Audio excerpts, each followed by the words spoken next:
Betsy gospel family presents Krupashri academy కృపవార్త.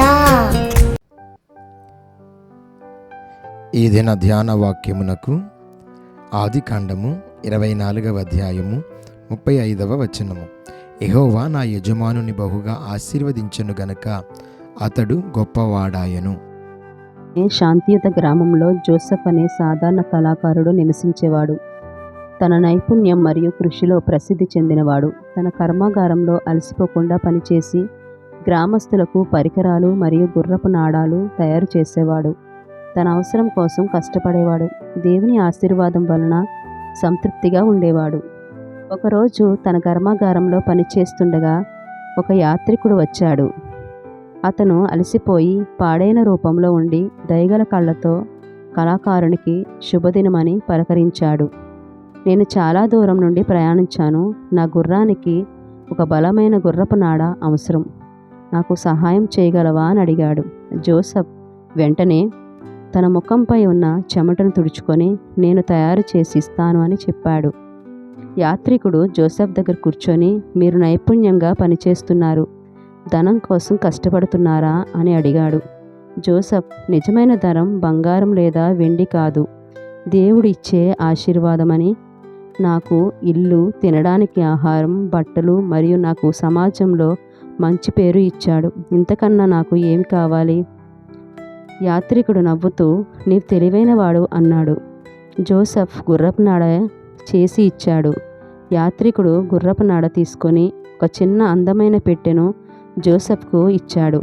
ఇది నీకు బహుమతి, సరైన సమయంలో దీన్ని తెరిచి చూడు అని చెప్పి వెళ్ళిపోయాడు. తర్వాత ఆ పెట్టెను తెరవాలి అని ఆసక్తి తనకు కలిగింది. ఒక ప్రశాంత సమయంలో పెట్టెను తెరిచి చూశాడు. అందులో ప్రకాశవంతమైన రత్నాలు ఉన్నాయి.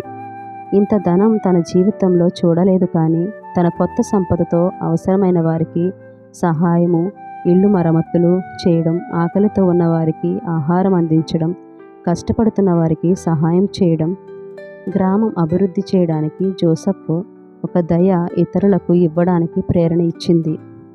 కాలం గడిచినప్పుడు హర్మాని గ్రామంలో దయ మరియు ఐక్యతకు ప్రసిద్ధి చెందింది.